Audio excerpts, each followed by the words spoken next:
اعوذ باللہ من الشیطان الرجیم بسم اللہ الرحمن الرحیم الرابع هل يجوز الانتفاع بهذا الدهن في غیر الاستصباح بأن يعمل صابونا ويطلى به الأجرب أو السفن قولان مبنيان على أن الأصل في المتنجس جواز الانتفاع لما خرج بالدليل كالأكل والشرب والاستصباح تحت الظل او ان القاعدة فيه المنع عن التصرف الا ما خرج بالدليل كالاستسقاء تحت السماء وبيعه ليعمل صابونا على رواية ضعيفة تأتي. خوب، یہاں پر جو چوتھا استثناء ہے وہ یہ ہے کہ ہم نے کہا تھا کہ الانتفاع بے نجس العین جو ہے وہ حرام ہے. حرمت و اقتصاب بالآیان نجسہ، جو عین نجس ہیں ان سے ان کے اوپر پیسہ کمانا حرام ہے. کوئی بھی بزنس کرنا، ان کی خرید و فروخت کرنا حرام ہے. تو پھر اس میں جو استثناء تھا وہ یہ تھا کہ جو بحث ثالث میں سے پہلے والی جو بحثوں میں ہم نے کیا تھا وہ یہ تھا کہ چراغ جلانا، نجس تیل کو چراغ جلانے میں کام میں لے کے آنا، اور لیکن آسمان کے نیچے. اس کے اوپر جو وہ روایات بھی وارد ہوئی ہیں اور کلمات اصحاب بھی اس کے اوپر ہیں کہ ایک نجس تیل کو چراغ جلانے کے لیے استعمال کر سکتے ہیں. حل یجوز اب یہاں پہ یہ تو تیسرا تو یہ تھا کہ نجس تیل کو آسمان کے نیچے چراغ جلانے کے لیے استعمال کر سکتے ہیں. چوتھا جو استثناء وہ یہ ہے کہ کیا نجس تیل سے آسمان یعنی چراغ جلانے کے علاوہ کوئی دوسرا استفادہ بھی ہو سکتا ہے یا نہیں ہو سکتا. جیسے اسے صابن بنایا جائے، یا جیسے جس کو جرب کی بیماری ہے، اسکن کی پرابلم ہے، تو وہ نجس تیل سے کوئی آئنٹمنٹ یا مرہم بنایا جائے اور اس سے اس کو افاقہ ہو جائے. یا اس نجس تیل کو جو سفینہ شپ ہے اس کے جو نٹس ہیں ان کو ٹائٹ کرنے کے لیے اس کو استعمال کیا جائے. کر سکتے یا نہیں کر سکتے، اس پر جو ہے وہ بحث ہے.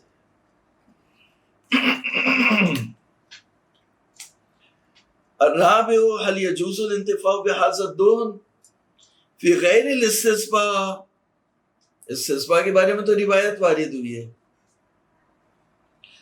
بے یوم علی صابن بنائے، یا یطلب الاجرب، جرب کی جو بیماری ہے اس کی شفا کے لیے. اب سفن قولان، دو قول اس میں ہے جو مبنی ہے کہ اصل فی المتنجس جواز الانتفاع الا ما خرج بالدلیل.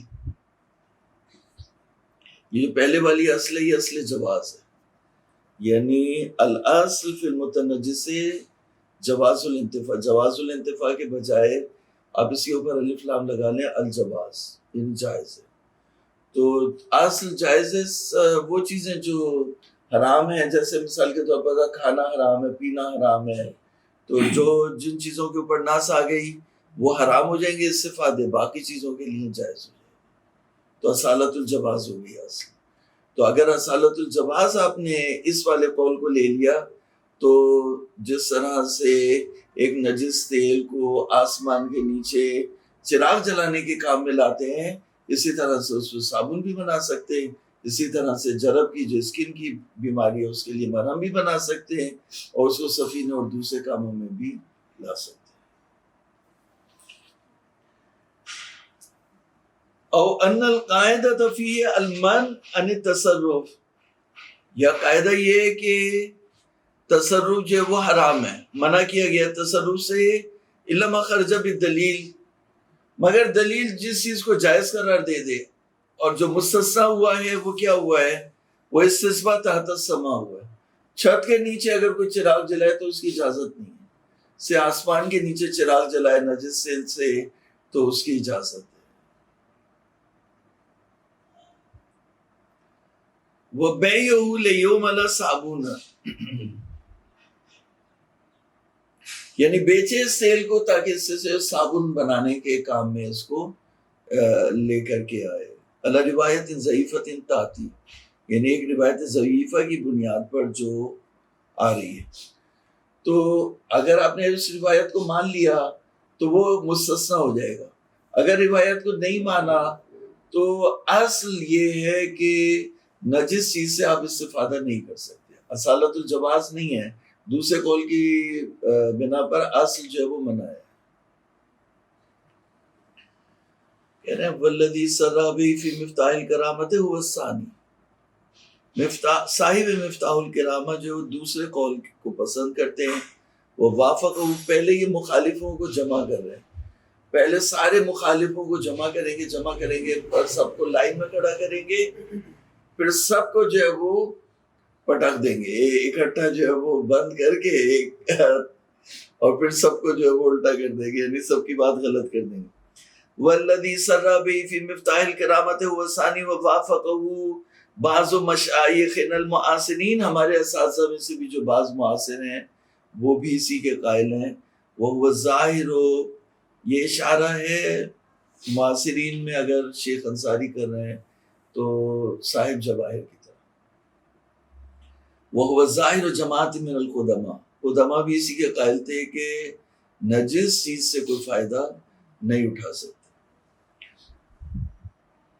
کشیخین و سیدین ولیلی وغیرہم. قال فی الانتصار وممن فردت به الامام ان کل طعام عالجہ اہل الکتاب ومن ثبت کفر بدلیل قاطع لا یجوز اکلہ. کہنے امامیہ جس چیز میں منفرد ہے وہ یہ کہ ہر کھانا جس سے اہل کتاب نے بنایا ہو اور جن کا کفر ثابت ہے دلیل قاطع سے، اس کا کھانا جائز نہیں. ولا الانتفاع بہ، اس سے کوئی فائدہ اٹھانا بھی جائز نہیں ہے. واختلف باقی الفقہاء فی ذلک، باقی فقہاء نے اس میں جو اختلاف کیا. وقد دللنا علی ذلک فی کتاب الطہارہ، ہم نے کتاب طہارہ میں جو ہے وہ اس کی دلیل بیان کی ہے یا اس کی طرف رہنمائی کی ہے.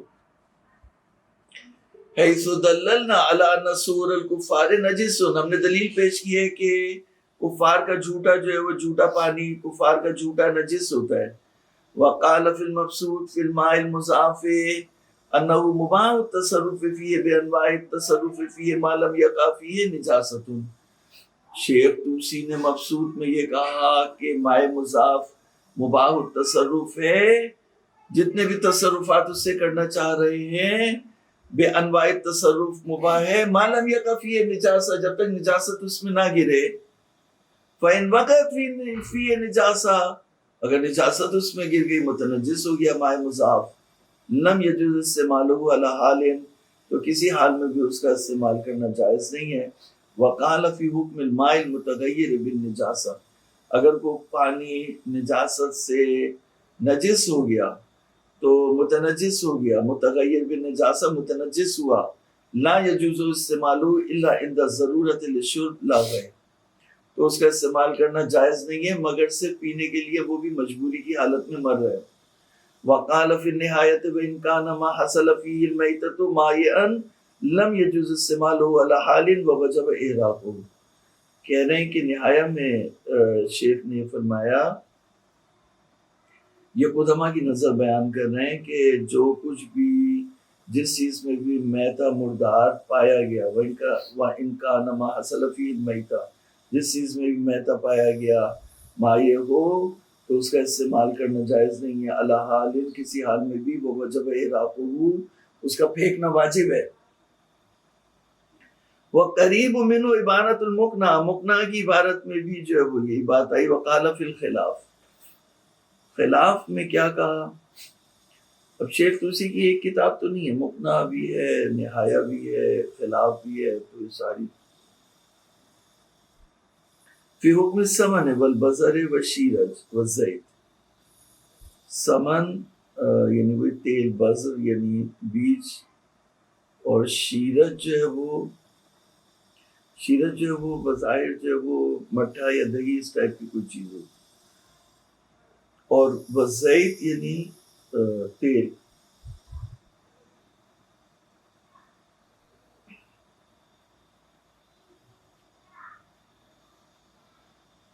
شیرج کو کہہ رہے ہیں یعنی سم یعنی بظاہر گوند، پہلے جو ذہن میں ہے گوند. تو اس وقت فی فارا، اگر اس میں جو ہے چوہا گر جائے، انہو جاز الاستسقاء به، تو استسقاء کرنا اس میں جائز ہے. ولا يجوز اکلہ ولا الانتفاع به بغیر الاستسقاء، تو نہ اس سے جو ہے وہ کھانا جائز ہے، نہ اس سے کسی اور طرح کا استفادہ جائز ہے، صرف استسقاء جائز ہے. وبه قال الشافعی، شافعی نے بھی یہی بات کہی ہے، اہل سنت بھی یہی بات کہتے ہیں. وقال قوم من اصحاب الحدیث لا ينتفع به بحال لا باستسقاء ولا بغیر بل یراق کالخمر. کہنا ایک قوم نے یہ کہا کہ کسی حال میں بھی اس سے استفادہ نہیں حاصل کیا جائے گا نجس تیل سے، نہ چراغ جلانے کے لیے نہ غیر چراغ جلانے کے لیے، بلکہ اس کو پھینک دیا جائے گا شراب کی طرح سے. وقال ابو حنیفہ یستسقى به ویباع ایضا، ابو حنیفہ نے کہا کہ اسے چراغ جلائیں گے اور اسے بیچیں گے. وقال ابن داؤد ان کان الماء ثمنا لم ينتفع به بحال، اگر مائع سمن ہے اور نجس ہو گیا، تیل ہے اور اگر نجس ہو گیا تو سمن یعنی گھی، اگر گھی ہے اور نجس ہو گیا تو کسی حال میں بھی اس سے فائدہ نہیں اٹھا سکتے. وَإِنْ كَانَ مَا عَدَاهُ مِنَ الْأَدْهَانِ، اور اس کے علاوہ جو تیل ہے، لم ينجس بموت الفارة فيه ويحل أكله وشربه لأن الخبر ورد في الثمن فحسب دلیلنا اجماع الفرقۃ واخبار. یعنی انہوں نے کہا کہ اس کے علاوہ جو تیل ہیں ان میں اگر چوہا مر بھی جائے تو اس کا کھانا پینا جائز ہے، اس لیے کہ جو حدیث آئی ہے، یہ ابو حنیفہ کہہ رہے ہیں، انہی کے نظریات پر بتا رہا ہوں آپ کو، دھوکہ نہیں کھائیے گا. تو کہا کہ خبر وارد ہوئی ہے سمن میں، تو گھی میں، تو گھی کا کھانا حرام ہو جائے گا، اور باقی جتنے بھی تیل ہیں اس میں اگر چوہا ڈوب کے مر گیا تو ان کا کھانا جائز ہے. دلیل ہونا، ہماری دلیل جو ہے وہ فرقے کے اجماع اور اس کے اقوال ہے. وفي السرائر في حكم دهن المتنجس انه لا يجوز الادهان به ولا استعماله في شيء من الاشياء عند الاستسقاء تحت السماء. سرائر میں ابن ادریس ہلی نے کہا کہ دہن متنجس ادہان کرنا اس سے جو ہے وہ جائز نہیں ہے، نہ اس کا استعمال کرنا کسی بھی اشیاء میں جو ہے وہ، یعنی جیسے وہ تڑکا لگاتے ہیں نا تو وہ جائز نہیں ہے، اور نہ ہی اس کو استعمال کرنا جو ہے وہ جائز ہے کسی بھی اشیاء میں سوائے استسقاء تحت السماء. وَدَّا فِي مَوْضِعٍ آخَرَ أَنَّ الاستسقاء بِهِ تحت الظلال محظور بغیر خلاف. دوسرے مقام پر ابن ادریس ہلی نے کہا کہ چھت کے نیچے چراغ جلانا حرام. وقال ابن زہر بعد ان اشترط فی المبیع ان یکون مما ينتفع به منفعة محللہ. ابن زہرہ نے اس کے بعد کہ انہوں نے مبیع کے اندر یہ شرط کی کہ مبیع کو ان چیزوں میں سے ہونا چاہیے جس میں منفعت حلال ہو. قال وشرطنا فی المنفعت ان تکون مباحۃ، اور منفعت میں ہماری یہ شرط ہونی چاہیے کہ منفعت مباح ہو. تحفظ من المنافع المحرمہ، تاکہ ہم منافع محرمہ سے محفوظ رہیں. وَيَدْخُلُ فِي ذَلِكَ كُلُّ نَجِسٍ لَا يُمْكِنُ تَطْهِيرُهُ، اور اس میں ہر وہ نجس آ جاتا ہے جس کی تطہیر نہیں ہو سکتی سوائے کس کے، عدم السسنیہ، جو سوائے اس کے جو مستثنی ہوئے وہ یہ ہیں من، ان کا بیان یہ من بیع الکلب المعلم للصید، تربیت یافتہ کتا شکار کے لیے، وزیت النجس للاستسقاء به تحت السماء، دوسرا استثناء جو ہے وہ نجس تیل چراغ جلانے کے لیے آسمان کے نیچے، وہ اجماع الطائفہ تھی، اور اس کے اوپر اجماع طائفہ ہے. ثم استدل على جواز بیع زیت بعد الاجماع بان النبی اذن فی الاستسقاء به تحت السماء، اور پھر اس کے بعد استدلال کیا جواز بیع زیت کے اوپر کہ نبی صلی اللہ علیہ وآلہ وسلم نے آسمان کے نیچے چراغ جلانے کے لیے اجازت دی تھی، تو اس کام کے لیے اس کو بیچا خریدا جا سکتا. وہذا یدل علی جواز بیع لذلک، اور یہ دلالت کر رہے کہ اس کام کے لیے اس کو بیچنا جائز ہے. لیکن باقی جو استفادے ہیں جو آپ نے جیسے جن کو عنوان کیا بھی ادھر دیکھیں، جن کو عنوان کیا یعنی صابن بنانے کے لیے یا یطلا بہ الاجرب یا سفینوں کے لیے دوسرے صفاتوں کے لیے، وہ حرام ہے ان کی نظر میں۔ کس کی؟ ابن زہرہ۔ حاضہ یعنی یہ سارے جو دوسرے قول کے حامی تھے، وہ اس تمام لوگوں کو ہم نے یہاں پہ جمع کر دیا۔ کہنے ولیکن الاقوی، ان دو قولوں میں سے جو زیادہ قوی قول ہے، وفاقا اکثر متاخرین، اکثر متاخرین کے موافقت کرتے ہوئے جواز الانتفاع، تو یہ کہ انتفاع جائز ہے۔ شیخ انصاری جو اپنی گردن پہ نہیں رکھتے، یعنی یہ نہیں کہیں گے شیخ کبھی بھی کہ میری نظر ہے۔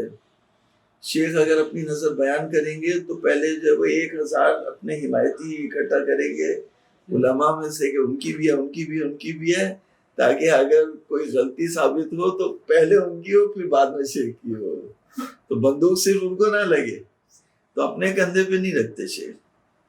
تو کیا کہا؟ اقوا، ان دو قولوں میں سے اقوا نہیں کہا میری نظر میں، میری نظر تو آ گئی ولیکن الاقوا، لیکن کہا کہ وفاقاً لیکسر متاخرین، اگر قدماء اس کے قائل تھے کہ نجس چیز سے کوئی دوسرا فائدہ نہیں اٹھایا جا سکتا، ماسب الاستثباء تحت السماع، تو اب کہہ رہے ہیں کہ جو متاخرین ہیں وہ جواز کے قائل ہیں، تو اب متاخرین کے کلام کو یہ نقل کریں گے، ٹھیک ہے، لیکن ابھی متاخرین کے کلام کو یہ نقل نہیں کر رہے، پہلے یہ کہہ رہے ہیں ذرا ہم جو ہے وہ صفائی کر لیں، جو مخالف ہیں ان کی دلیلوں کو پہلے صاف کریں۔ تو جیسے ہوتا ہے نا کہ مخالف فوج جو ہے وہ بندوق لے کے پہلے وہ سپاہیوں کو مارنا شروع کرتی ہے، تو اب شیخ ایک ایک کر کے ان کی دلیلوں کو پہلے جو ہے وہ کاؤنٹر کریں گے۔ تو 3 آیات ہیں اور 3 اجماع ہیں، 3 اور 3 کتنے ہو گئے؟ 6، اور حدیثیں ہیں۔ اب حدیثیں کتنی مل کے تو 2 ہے یا 3 ہے، بہرحال 8 یا 9 دلیلیں بنتی ہیں، تو شیخ نے ان تمام چیزوں کا جواب دیا۔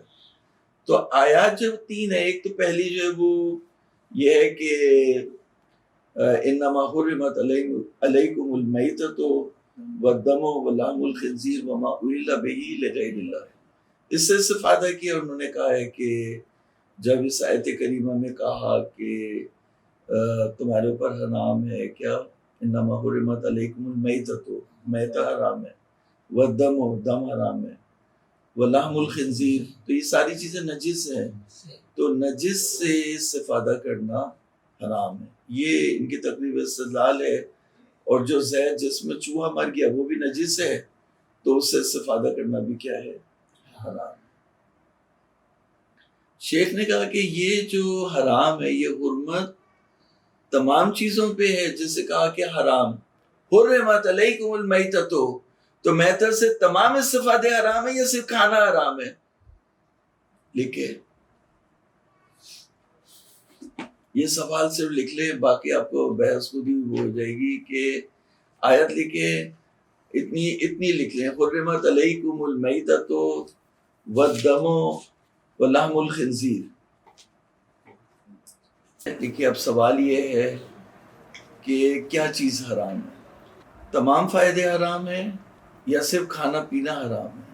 جیسے مثال کے طور پر ایک مری ہوئی مرغی تھی، اس نے گوشت بنا کے رکھا، مرغی کو رکھا، مری ہوئی مرغی کے، مری ہوئی مرغیوں کا ہے، تو جو اس آیت کو، قرآن کو ہی نہیں مانتا، اللہ رسول کو ہی نہیں مانتا، وہ کافر اٹھا کے لے گیا اس گوشت کو، تم کھائے، وہ تو یہ آیت کو ہی نہیں مانتا۔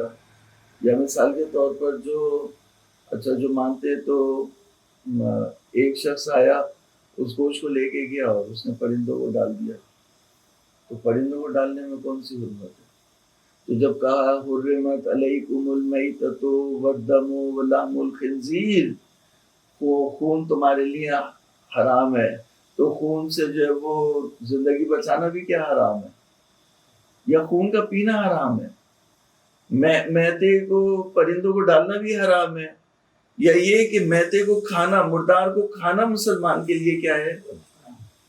تو شیخ کہہ رہے، شیخ نے اس کا یہ جواب دیا ہے کہ یہاں پہ حرمت منصرف ہے عقل کی طرف، ٹھیک ہے، شیخ کی نظر یہ ہے کہ حرمت ہر چیز کی حرمت نہیں ہے، بلکہ حرمت یا منصرف ہے کس کی طرف؟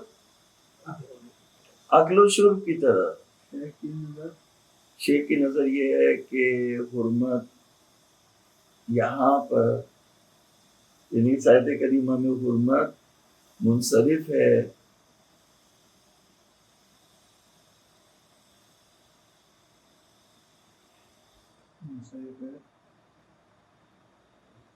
عقل و شرب کی طرف،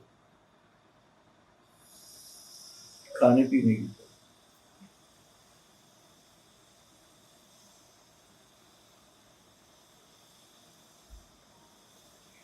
یہ پہلی آیت ہوگی۔ یہ دوسری آیت کیا ہے ان کی؟ دوسری آیت ہے لکھے انما الخمر والمیسر والانصاب والازلام رجس من عمل الشیطان۔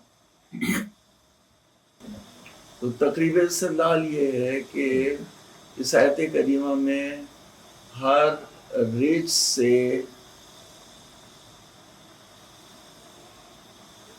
اس آیت کریمہ میں رجس سے اجتناب کو واجب بتایا گیا، اور نجس تیل رجس ہے، متنجس تیل جس میں چوہا گر گیا، نجس تیل رجس ہے تو اس سے بھی اجتناب کیا ہوگا؟ واجب ہوگا۔ استدلال سمجھیے نا، یعنی کبرا پہلے ذکر کر دیا، ورنہ صغرا، یعنی اگر ہم صغرا پہلے ذکر کریں تو یہ ہوگا کہ نجس تیل جس میں چوہا مر گیا اور وہ نکال دیا گیا تو وہ متنجس تیل وہ رجس ہے، یہ صغرا ہوئی۔ اور آیت کریمہ یہ کہہ رہی ہے کہ ہر رجس سے اجتناب کرنا واجب ہے، وجوب الاجتناب عن کل رجس، ٹھیک ہے نا؟ تو عن کل نجس یہ بھی اس میں ضمیمہ کرنا پڑے گا۔ ایک اور قیاس یہ ہوگی کہ ہر رجس جو ہے وہ نجس ہے، تو نتیجہ کیا نکلے گا کہ یہ جو تیل ہے اس سے اجتناب کرنا کیا ہے؟ واجب ہے۔ یہ ہوگا تقریب استدلال اس آیت کریمہ سے۔ تو جو تیسری آیت ہے وہ اسی طرح سے والرجس فاہجر، رجس سے مراد بھی جو ہے وہ نجاست ہے، رجس ہے، اور رجس کا جو جواب ہم نے یہاں دیا ہوگا وہ بھی وہیں پہ آ جائے گا۔ تو یہ ہو گیا۔ تو شیخ نے جو ہے وہ 3 جواب دیے ہیں اس کے، جو ہے نا 3 جواب دیے ہیں شیخ نے۔ تو ابھی پہلے اس کو پڑھ لیتے پھر اس کے بعد۔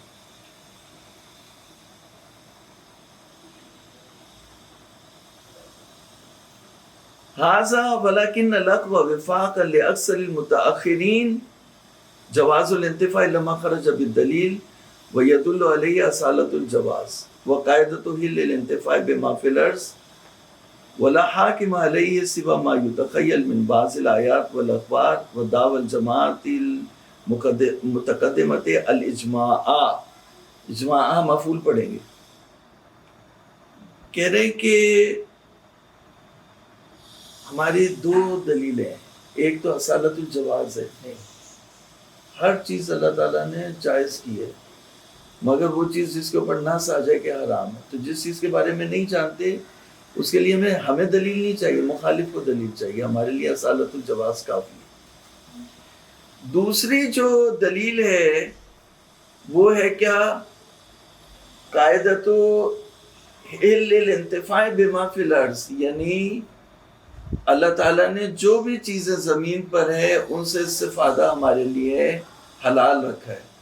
تو یہ قاعدہ ہے کہ اللہ تعالیٰ نے جب اپنی کتاب میں کہا کہ خلق لکم ما فی الارض جمیعا، جو کچھ زمین میں تمہارے لیے بنایا، تو اس سے استفادہ کرنا جو ہے وہ ہمارے لیے جائز ہے۔ تو قاعدہ تو الانتفاع بما فی الارض بھی یہ کہہ رہا ہے کہ یہ چوہا جس میں جو یعنی یہ تیل جس میں چوہا ڈبکی لگا کے نکل گیا، یہ تیل بھی جو ہے وہ خلق لکم ما فی الارض جمیعا، اس میں یہ بھی آتا ہے، تو یہ بھی ہمارے لیے اس سے استفادہ کرنا جائز ہے۔ کہہ رہے ہیں کہ یہ تو قاعدے ہو گئے، دونوں اصالہ ہو گیا۔ الاصل دلیل حیث لا دلیل علیہ، تو دلیل اصل اس وقت دلیل ہوتی ہے جب دلیل نہ ہو، تو کہا اس کے اوپر جو حاکم دلیلیں ہیں وہ کچھ آیتیں ہیں یا روایتیں ہیں یا اجماعات ہیں، ہمارے کا جواب دیں گے۔ لا حاکم علیہا، ان دونوں قاعدوں کے اوپر، اس قاعدے کے اوپر کوئی حاکم نہیں ہے سوا ما یتخیل، سوائے وہ جو خیال کیا گیا بعضی آیات اور اخبار اور جماعت متقدمہ نے یعنی قدماء نے اس میں ادعا کیا ہے کس کا؟ الاجماع آ پڑیں گے الالمان والکل غیر قابل لذالک، اور میں سے کوئی بھی جو ہے وہ اس کو اکتساب بالدون المتنجس یا الانتفاع بالدون المتنجس کو حرام قرار نہیں دیتا۔ تو کہہ رہے ہیں اما الآیات ومنها قولہ تعالی، آیات میں سے پہلے جو ہے وہ اللہ تعالیٰ کا قول ہے انما الخمر والمیسر والانصاب والازلام رجس من عمل الشیطان فاجتنبوہ۔ دل یہ آیت کریمہ یعنی یہ قول تعالیٰ دلالت کر رہا ہے بے مقتضی تفریح ہے، انہوں نے کہا رجس ہے، تو تفریق یعنی اس کا جو نتیجہ آیا فرا آئی وہ فا کی صورت میں آئی، فاجتنبوہ فعل امر ہے، تو فاجتنب اجتنبا اجتنبو فاجتنبوہ تو اجتناب واجب ہے۔ دل بمقتضی التفریع علی وجوب اجتناب کل رجس، اور جو دون متنجس ہے یہ بھی رجس ہے، یہ آپ کو سغرا اس میں لگانی پڑے گی، تو نتیجہ یہ ہوگا اس سے فائدہ حرام ہو جائے گا۔ وفی ہے، شیخ نے 3 جواب دیے، لکھے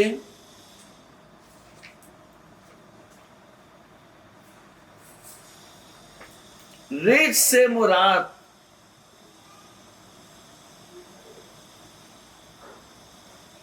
جس میں وجوب اجتناب آیا ہے، بریکٹ میں لکھے وہ رجس جس میں وجوب اجتناب آیا ہے، اس سے مراد وہ چیز ہے جو ذاتاً نجس ہو۔ ہاں، رجس سے مراد وہ چیز ہے جو ذاتاً نجس ہو۔ وجوب اجتناب کا حکم آیا نا کہ فاجتنبوہ، جو ذاتاً نجس ہو، ٹھیک ہے، یہ پہلا جواب ہے۔ اور جو نجس تیل ہے، لکھیں نجس تیل یعنی متنجس تیل،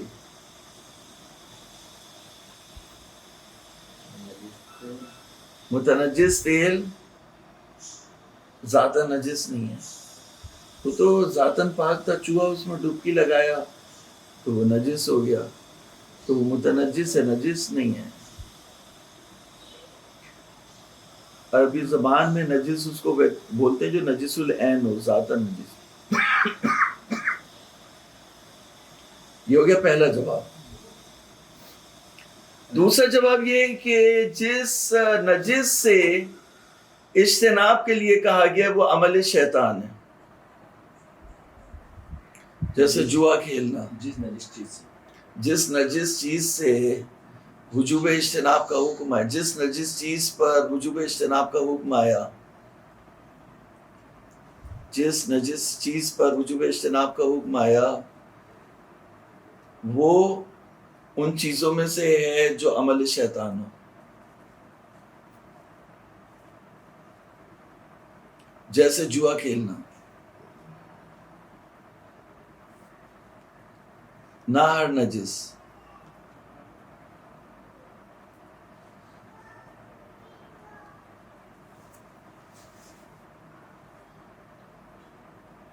نمبر 3،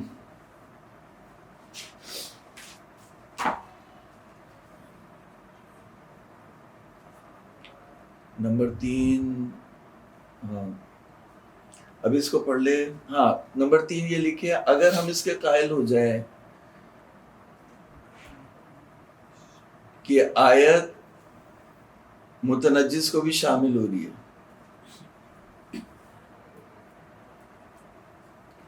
اگر ہم اس کے قائل ہو جائیں کہ آیت متنجس کو بھی شامل ہو رہی ہے تو اس سے تخصیص اکثر لازم آئے گی۔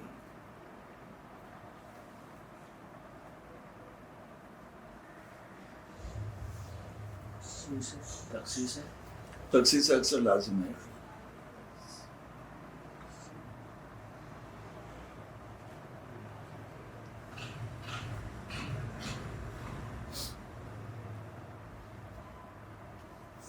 ٹھیک ہے، یہ جہاں تک پڑھا ہوا تھا نا یہ وہاں تک پڑھ لیتے ہیں، پھر انشاءاللہ جو وہ کل فالو کریں گے. دیکھیں اما الآیات فمنها قوله تعالی انما الخمر والمیسر والانصاب والازلام رجس من عمل الشیطان فاجتنبوه دل بمقتضى التفریع علی وجوب اجتناب کل رجس وفیہ. شیخ نے 3 اشکال کے. پہلا ان الظاہر من الرجس ما کان کذلک فی ذاتہ ہی، جو ذاتاً نجس ہو وہ مراد ہے یہاں پر. ظاہر من الرجس، رجس سے مراد ظاہر میں وہ چیز ہے جو ذاتاً نجس ہو. لا ما ارز لہو التنجیس، نہ وہ چیز نہ وہ تیل جس پہ عارض ہوئی نجاست، یا وہ پانی جو متغیر ہوا نجاست کے ذریعے سے. تو وہ چیز جو متنجس ہوتی ہے وہ مراد نہیں ہے. ما ارز لہو جیسے تیل جس میں چوہا ڈبکی لگا کے مر گیا. فیختص بالعناوین النجسہ، تو یہ رجس جو ہے وہ اختصاص رکھتا ہے عناوین نجسہ سے. وہی نجاسات العش، اور نجاسات 10 ہیں. ما انہو، یہ دوسرا جواب ہے. لو اما المتنجس، اگر رجس متنجس کو بھی شامل ہو تو لازم ان یخرج عنہ اکثر الافراد، تو اس سے لازم آئے گا کہ خارج ہو جائیں.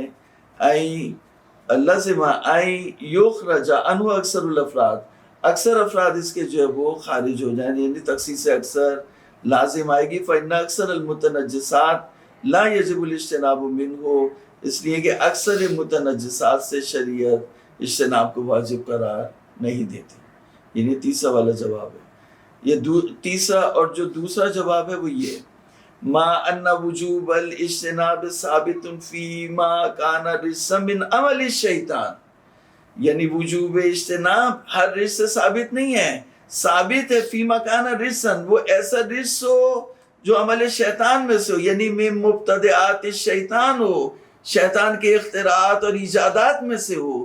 جیسے جوئے کے لیے بازی بھی بنانی پڑتی ہے، کھیل بھی کرنا پڑتا ہے، کچھ نہ کچھ ایجادات بھی کرنی پڑتی ہیں، کارنامے کرنے پڑتے ہیں، تو وہ مراد فیختص وجوب الاجتناب المطلق بما کان من عمل الشیطان. تو پھر یہاں پہ اجتناب واجب ہوگا اس رجس سے جو عمل شیطان میں سے ہو، سواء کان نجسا کالخمر، جیسے وہ نجس ہو جیسے خمر ہے، یا قذر معنویا مثل میسر، یا جیسے جوا ہے. جوا ذاتاً نجس نہیں ہے لیکن عمل شیطان میں سے ہے تو وہ نجاست معنوی رکھتا ہے.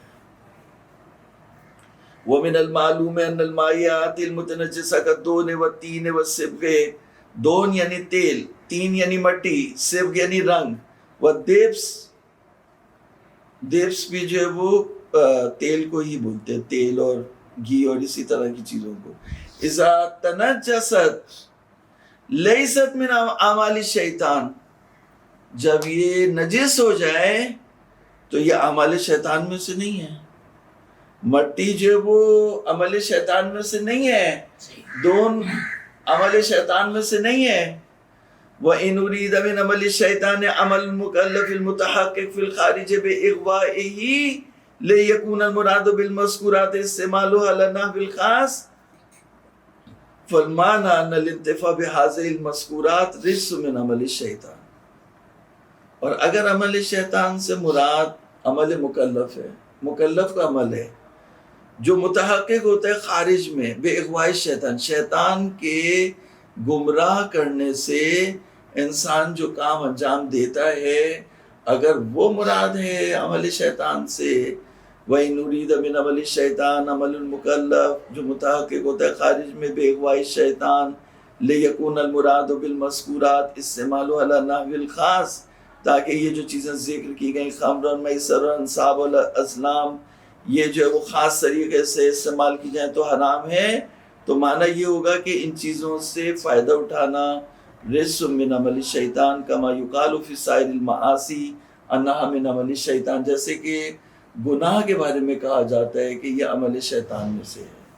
یہ جیسے حضرت موسیٰ نے جو وہ گھوسا مارا اور وہ مر گیا تو انہوں نے کہا ھذا من عمل الشیطان، یہ شیطان کے عمل میں سے.